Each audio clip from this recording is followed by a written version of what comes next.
This is breaking news on 8 News Now.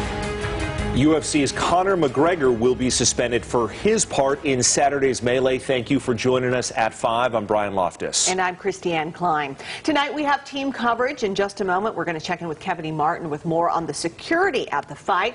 But first, Sports Director Chris Matthews with more on the two fighters who are going to be suspended for their part in Saturday's brawl. Chris? Well, they will be, Christiane. Fight fans are still lighting up social media about what transpired following one of the great fights in UFC sports history. A huge multi-million-dollar game with over 20,000 fans had just witnessed a terrific fight. But then the melee spilled over the octagon and into the crowd, and that's going to bring suspensions for both fighters. The executive director of the Nevada Athletic Commission, Mr. Bob Bennett, will temporarily suspend both fighters for a maximum of 10 days while the investigation continues and pending a hearing. Khabib Nurmagomedov will be fined. Right now, the commission is holding his purse.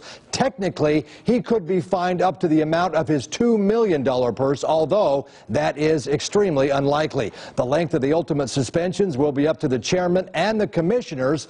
The commission meets the 24th of this month, and they will discuss the suspensions and fines. It was a wild scene following Saturday's main event. If history is relived in Vegas, it could have been much worse. Kevin E. Martin joins us with more on the security that was quickly to restore order there at the T-Mobile.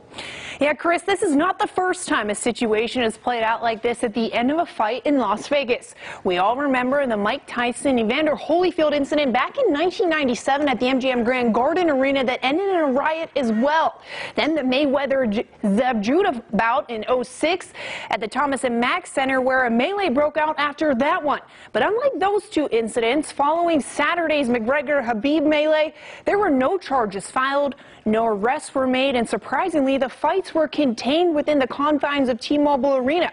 There were no reports of fights spilling out into the streets or casinos, unlike the previous two incidents.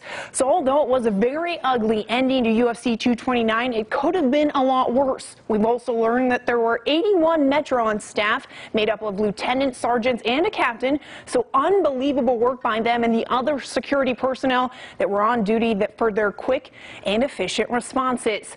The goal